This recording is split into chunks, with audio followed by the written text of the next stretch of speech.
Olá, bem-vindos a mais um episódio do Carolina Now. Hoje vamos falar sobre hipnose, nomeadamente a sua aplicação na área do exercício físico e do desporto. Para falarmos sobre este assunto, hoje tenho como meu convidado o psicólogo Pedro Ribeiro. Gostava que me falasse um bocadinho sobre ti, para quem está a ver o vídeo. Então, eu sou psicólogo, como disseste, tenho um mestrado em Psicologia Clínica e também tenho pós-graduação em Psicoterapia Cognitivo-Comportamental. Pertenço a algumas associações, como a Associação Portuguesa de Terapias Comportamentais e Cognitivas Integrativas, a Associação Psicológica Americana, e com tudo isto tenho também uma formação em hipnose clínica e nas abordagens ericksonianas à hipnose e à psicoterapia por via da Fundação Milton Erickson e do Instituto Milton Erickson de Lisboa. Pouca coisa, portanto. Muito pouco. A hipnose é tão somente um estado de atenção focada em que nós invocamos sensações, que nós invocamos pensamentos, que nós invocamos emoções e que nos permite trabalhar de uma forma um pouco mais profunda, porque existem muitas aprendizagens que nós fazemos isso de uma forma natural e automática e que nós não nos damos conta. Freud também utilizou a hipnose nas suas técnicas, certo? Freud foi um dos responsáveis pela popularização da hipnose e ao mesmo tempo pela sua destruição. Já houve várias pessoas antes de Freud utilizar a técnica. A técnica tem uma centena de anos, não é assim a coisa mais milenar que nós possamos pensar, mas ela evoluiu ao longo de vários anos e muitas pessoas transformaram até mesmo aquilo que se faz hoje em hipnose, provavelmente não é aquilo que se fazia há dezenas de anos atrás. Freud utilizou a hipnose, assim como outras pessoas utilizaram a hipnose, nomeadamente o colega dele, que é Joseph Breuer, que na história da psicanálise normalmente acredita-se só como Freud sendo o pai da psicanálise, mas foram eles os dois. Seria o sidekick. É verdade. E aquilo que aconteceu Batman e Robin. era, na verdade, Freud foi procurado por Breuer porque ele tinha um caso de uma senhora, o tão popular caso de Ana O, o qual ele não conseguia tratar com os meios, com as técnicas que ele na altura sabia. E o Freud, já na altura, era visto com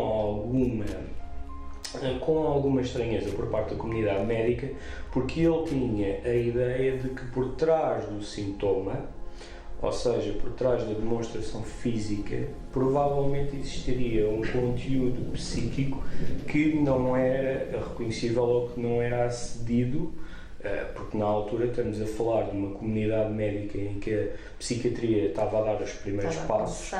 Aliás, Freud aprendeu a hipnose por parte de médicos e neurologistas, como o caso de Jean-Martin Charcot, que é um dos grandes nomes da neurologia, porque ele foi um dos responsáveis do Hospital Salpêtrière em Paris, que atualmente é um hospital universitário.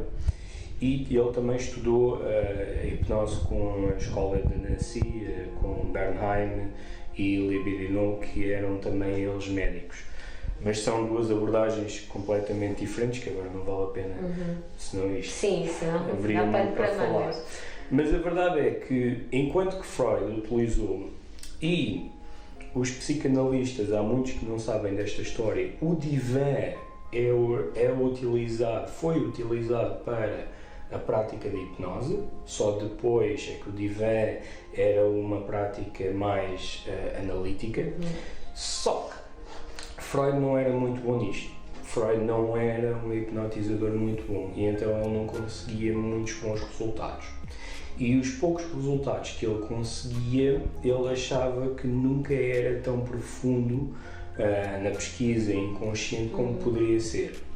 E numa das sessões, que foi aquilo que fez com que Freud cortasse com a hipnose, numa das sessões, após o processo hipnótico, a paciente levantou-se e abraçou euforicamente.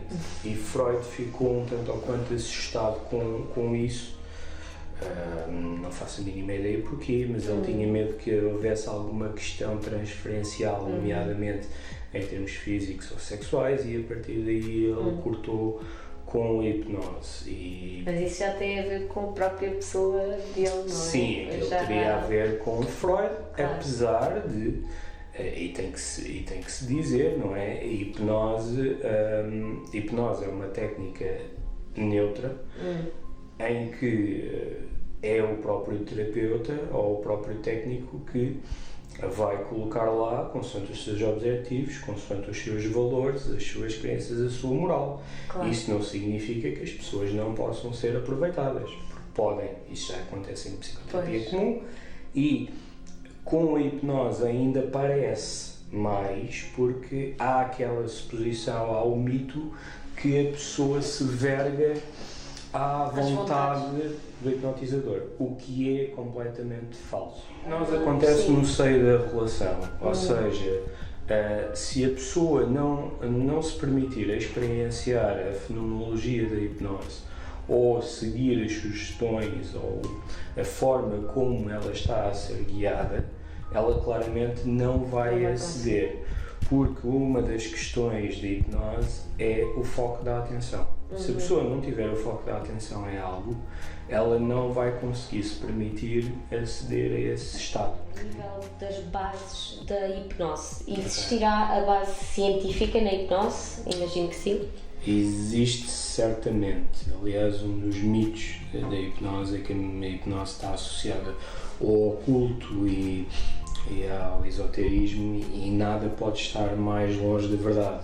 Aliás, a hipnose esteve sempre associada à medicina e também à investigação por parte de médicos, neurologistas, oftalmologistas. Por incrível que pareça, o pai da hipnose, James Braid, era oftalmologista, neurologistas. Depois, mais tarde, os psiquiatras agarraram na hipnose.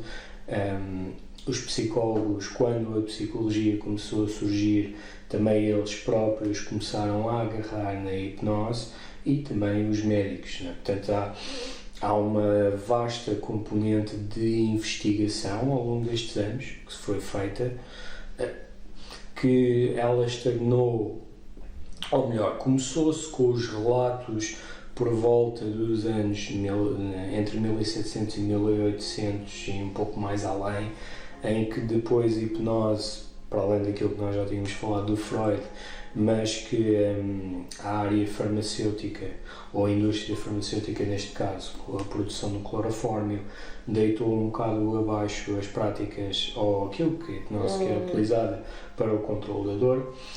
E a partir daí a hipnose entrou um bocado nos anos negros, e que depois ela infelizmente foi recuperada por artistas, talk entertainers, mas que quando a revolução industrial e os laboratórios científicos começaram a surgir, ela foi agarrada para efeitos experimentais. Portanto, existem escalas que medem a capacidade que as pessoas têm para responder à hipnose. Algumas delas até estão validadas para a população portuguesa, há estudos de validação nesse sentido. Hoje em dia o campo da investigação está virado para a aplicação de tecnologias e de procedimentos imagéticos, ou seja, PETs, TACs. Portanto, hoje em dia a hipnose é investigada em contexto hospitalar, e que as pessoas conseguem perceber de facto o que é que acontece dentro do cérebro e da mente humana quando a pessoa está ao vivo mesmo. Exatamente, portanto há a diferença entre a pessoa quando ela áreas que são ativas. Quando ela não está sob o efeito de hipnose, e quando ela está hipnotizada, e consegue-se ver as diferenças. Normalmente as áreas são mais ativas consoante o género de sugestões que sejam aplicadas. Por exemplo, se for no contexto da dor, algumas áreas específicas vão entrar em maior ativação do que outras, e assim sucessivamente. O que leva para a questão de que quem faz este tipo de investigação são de facto não só clínicos, mas também académicos, das mais diversas profissões, de medicina, de psiquiatria, de psicologia, e todos eles estão ligados às mais diversas vertentes. No caso da psicologia, há estudos relativamente à atividade física e ao desporto, à aplicação clínica, claro, a questão da educacional também já está a começar a ser vista para as aplicações de hipnose. E para deixar a grande referência às pessoas, a Direção-Geral de Saúde emitiu um comunicado em 2014 em que na intervenção não farmacológica para a dor crónica, algumas estratégias são recomendadas, sendo elas terapia cognitivo-comportamental, técnicas de relaxamento, meditação, técnicas de biofeedback e hipnose. Portanto, hipnose está mais do que validada para o controle da dor. Portanto, quando nós estamos a falar então em recuperação de atletas, superação de lesões, questões de performance, questões de lidar com fadiga, questões de lidar com o aumento de confiança, a preparação para uma prova, técnicas como a hipnose podem auxiliar bastante aquilo que é o treino e a evolução do atleta, desde que, obviamente, elas sejam aplicadas por pessoas com a devida formação, não só na técnica, mas também no contexto específico em que é aplicada. Ou seja, quando nós estamos a falar em ginásio e em provas desportivas, estamos a falar em treinadores e em PTs que têm um conhecimento dessa área e, portanto, eles primeiro devem ser certificados nessa área e depois devidamente certificados no uso de hipnose.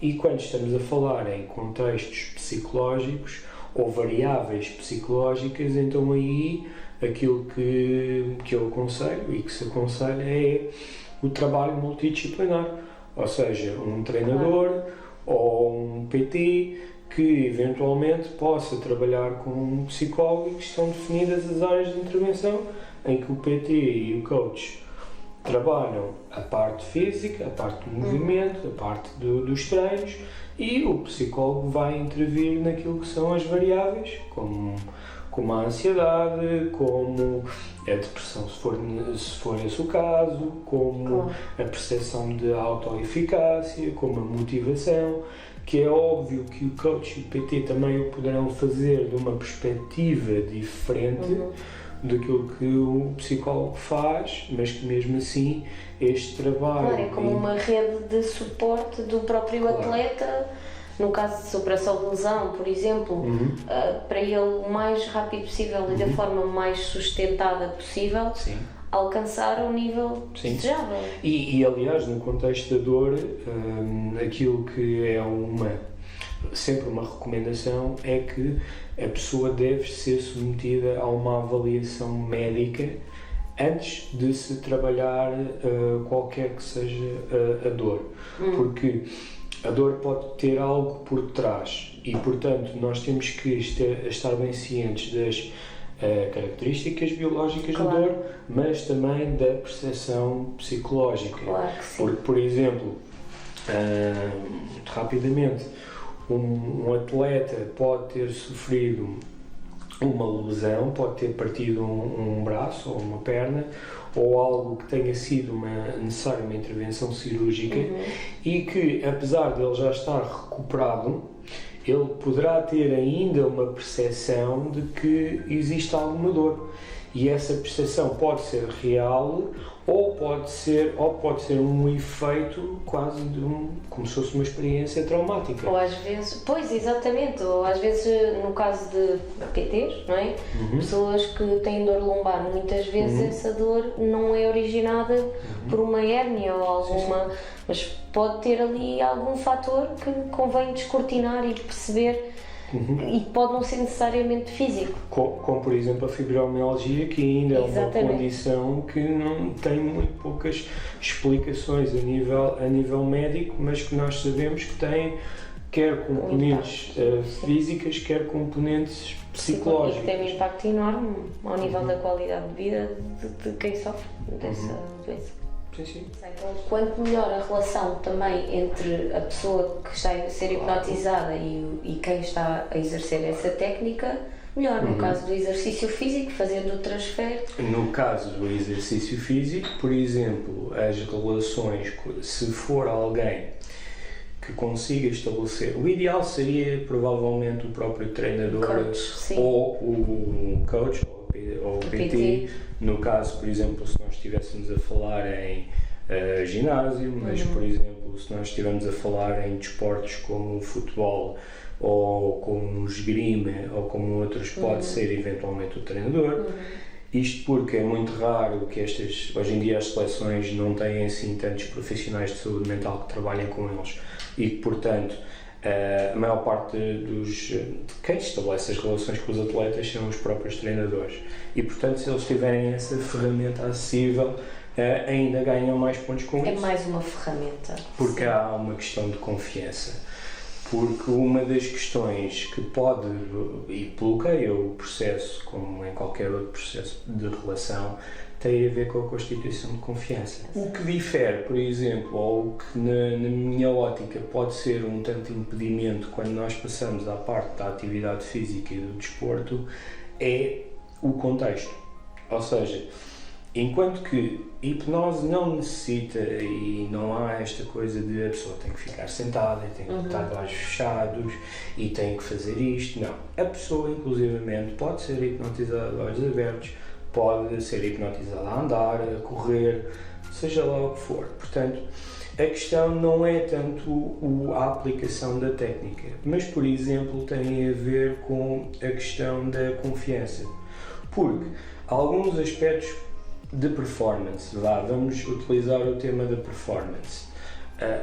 Um atleta admitir que os seus níveis são um bocadinho baixos e possivelmente é desejável que fossem mais altos, poderá haver algumas circunstâncias de falta de confiança e perante os colegas ele pode se sentir um bocado muito consciente da sua imagem, ou seja, não quer demonstrar como se aquilo fosse uma questão de fraqueza. E, portanto, estarmos ali expostos, por exemplo, a fazer este processo junto dos outros colegas, se calhar poderá não ser uma boa ideia. Portanto, claramente o trabalho de 1 para 1 é sempre desejável. Isso não quer dizer que tenha que acontecer numa sala com 2 cadeiras. Não. Pode ser no contexto. Pode. Aliás, por exemplo, um halterofilismo. Desporto? Claro. Vamos imaginar prática de exercício. o teu contexto, contexto de ginásio, em que tu estás com uma pessoa, estás numa máquina, enquanto a pessoa está a fazer o exercício ou está a preparar-se para fazer o exercício, isto pode ser treinado. Aliás, ela até pode fazer o exercício hipnotizada, Claro. que ainda melhor. E se houver já uma relação pré-estabelecida e até se a pessoa já tiver passado pelo processo, rapidamente se pode reinduzir ali o processo e a pessoa está sentada numa máquina e a receber sugestões e de repente... Será, digo eu, extremamente benéfico porque o foco, podemos dirigir o foco da pessoa que está a executar o exercício exatamente para aquilo que nós queremos. Aliás, e o sistema nervoso estará muito mais ativo. É expectável, porque, por exemplo, imaginemos uma pessoa, porque nem todas as pessoas reagem da mesma forma. Há pessoas que gostam muito de imagens, há pessoas que gostam muito de sons e há pessoas que gostam muito de sensações. O toque, sim. Exatamente. Por exemplo, uma pessoa sinestésica agora estaria mais atenta às sensações entre a mão e qualquer coisa que aconteça, ou que seja na perna, ou que seja aqui no topo da cadeira. E quando nós falamos em máquinas ou mesmo no halter, a atenção da pessoa pode ser focada para isso. Não é? Porque, embora vocês já estejam mais do que habituados a agarrar nas máquinas e nos halteres, Eu duvido que vocês se notem da textura dos halteres e de como eles entram em contacto com a pele da mão, ou com o tecido das luvas, ou mesmo qual é que é os instantes de retirar um halter do chão e o peso que isso é exercido, ou mesmo mecanicamente as pequenas nuances do movimento que nós fazemos automaticamente, ou melhor, no início, quando estamos a aprender o exercício, provavelmente estamos muito mais conscientes do tipo de movimento que fazemos, mas depois com a prática rapidamente o perdemos. E refocar outra vez isso é quase uma abertura para novas experiências. Porque, imaginemos, nós estamos os dois sentados em cadeiras e isto é perfeitamente natural e nós nem nos damos conta. Mas o que é que aconteceria se a dada altura eu sequer perguntar se tu tens noção de como o teu peso é suportado pela cadeira, ou da forma de como as tuas pernas entram em contacto com o tampo da cadeira, ou até mesmo como é que tu sentes os teus pés junto ao chão, o contacto da sola. Isto são pormenores que tu provavelmente nunca te deste conta, porque não estás habituado a dar conta, mas quando a atenção é focada para isso, realmente ok. Mas em desportos, por exemplo, de alta competição, são coisas que são os pormenores que fazem a diferença, por exemplo, não é? Sim. E ainda mais importante, então em caso de lesão, pronto, quer seja em desporto, porque as pessoas são muito autoconscientes, mas no desporto e na alta competição, quando chegamos a esses planos, após várias sessões, as pessoas estão tão condicionadas que podem funcionar quase como se houvesse um gatilho. Por exemplo, para os amantes de futebol, sempre que vêem, prestem atenção a como Cristiano Ronaldo joga. Cada vez que ele marca um livre, Cristiano executa exatamente os mesmos movimentos, como se fosse um ritual. Provavelmente nos treinos ele aprendeu isso dessa forma. E aquilo que acontece é quando um atleta tem este ritual, quando ele executa tudo na mesma forma, a mente dele vai voltar a ativar-se tal como quando ele aprendeu. Os desportistas chamam a isto a entrar na zona. Ou então, como existe na psicologia positiva, que depois foi transposto para o desporto, a noção de flow. E, portanto, quando ele executa esses movimentos e ele está a olhar para a baliza, ele não está a ver mais nada. É um alvo. E ele está exatamente a calcular, tal como ele já fez nos treinos, para onde é que a bola vai.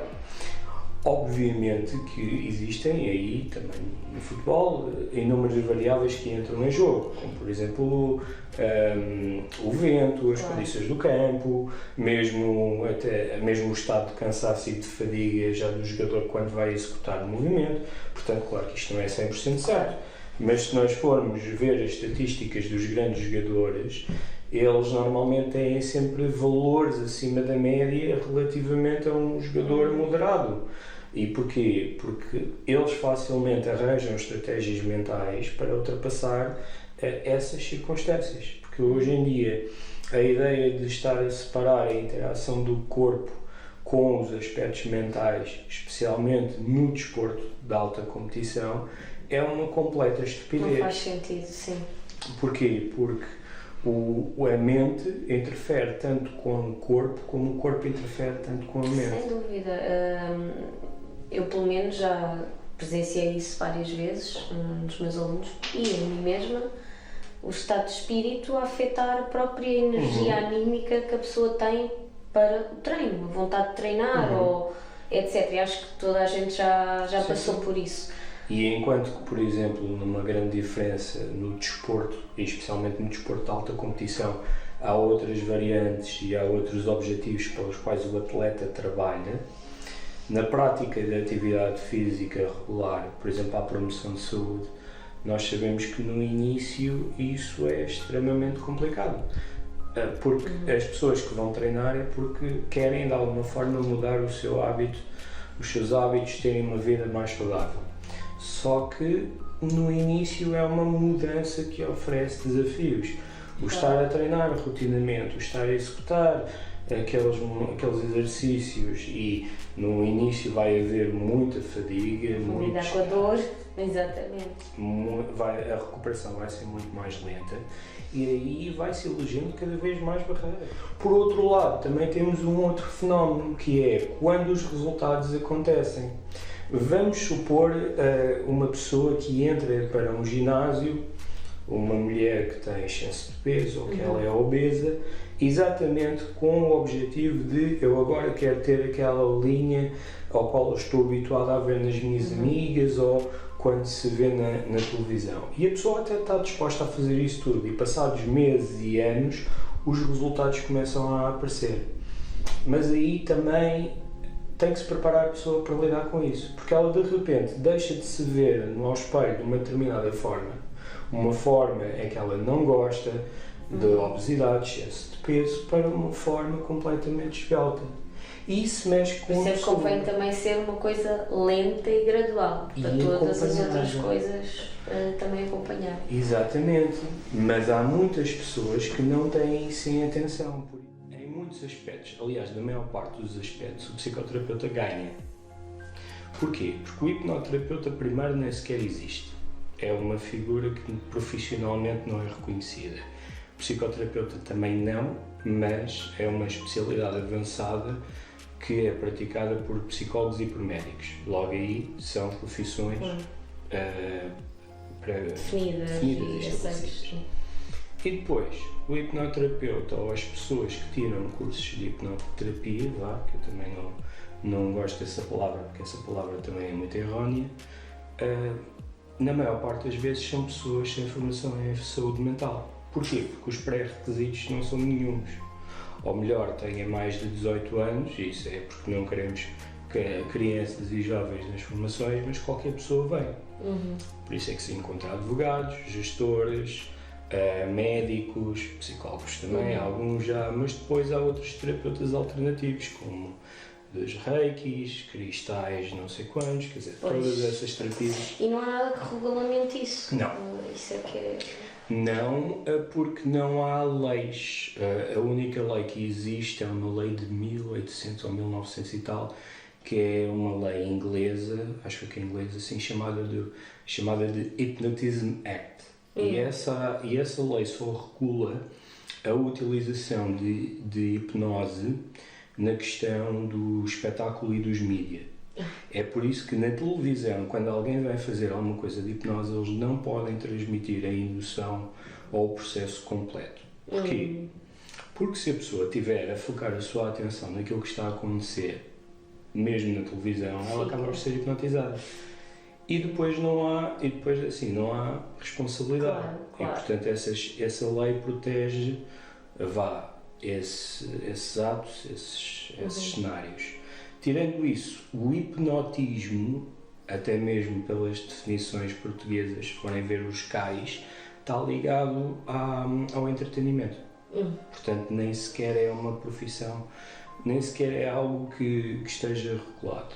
Portanto, existem associações internacionais, como a Sociedade Europeia de Hipnose, como a International Hypnosis Association, como a ASH, que é a American Society of Clinical Hypnosis.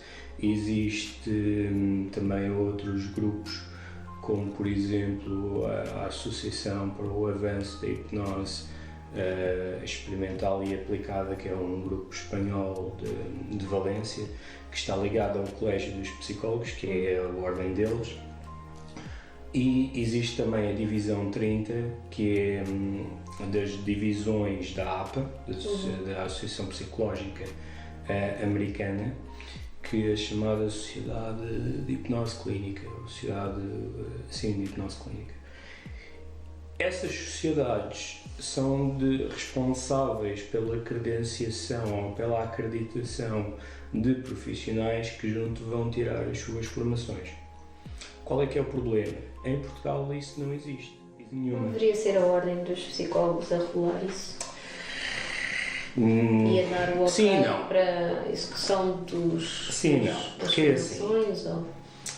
O problema da hipnose é que a hipnose não é restrita ao campo psicológico ou médico. Aliás, se assim fosse, nós não estávamos aqui a falar sobre isto. Pois. Porque o objetivo é que um coach ou um personal trainer também possa trabalhar determinados aspectos com a pessoa, quer em termos de atividade desportiva, quer em termos do desporto propriamente, aliás, atividade física e a atividade desportiva. Agora, o que é que diferencia? Tem a ver com as características ou aquilo que se vai trabalhar. Por exemplo, se eu trabalhar analgesia ou controle de dor, eu não preciso de ser necessariamente um psicólogo. Eu posso ser um fisioterapeuta, eu posso ser um médico, eu posso ser inclusivamente até os médicos dentistas. E hoje em dia já se fazem cirurgias sem recurso a químicos, só recurso a hipnose. Mas eu não preciso ser psicólogo para fazer isso. Ou seja, um PT pode, se tiver formação adequada, pode ajudar na reabilitação ou então no avanço ou no aumento da performance de um atleta.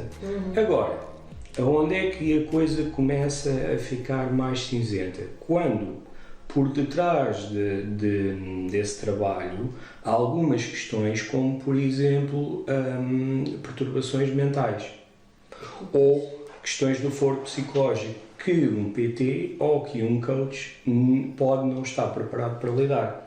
Por exemplo, não é invulgar que no desporto aconteça estarem associadas perturbações da ansiedade ou mesmo perturbações depressivas, porque isto pode acontecer até após a lesão, porque às vezes a recuperação da lesão no aspecto físico é muito mais rápida e muito mais fácil de lidar do que a parte psicológica. E às vezes isso nota-se perfeitamente quando um atleta vai executar um movimento a medo. Alguém que, por exemplo, partiu um braço a realizar um determinado movimento ou realizar uma determinada prova. Quando a vai executar pela primeira vez, depois de estar reabilitado, provavelmente a pessoa vai entrar a medo. Nomeadamente se foi a mesma tarefa com a qual se lesionou. Exatamente. E depois aí tem dois tipos de resposta. Aliás, três. Que é aquelas respostas que nós fazemos face ao aumento do stress e da adrenalina, que é ou foge, ou luta, ou congela. Exatamente, o fight or fly response. Sim. E isso vai determinar muito aquilo que vai acontecer a seguir. Obrigada por assistires a mais um episódio do Carolina Now, este com o tema da hipnose. Obrigada a ti, Pedro, por teres aceito o meu convite. Obrigado por ter participado neste vídeo. Sim, e obrigado por me teres esclarecido a mim e espero que também as pessoas lá em casa sobre este tema que pode ser muito controverso. Até ao próximo vídeo.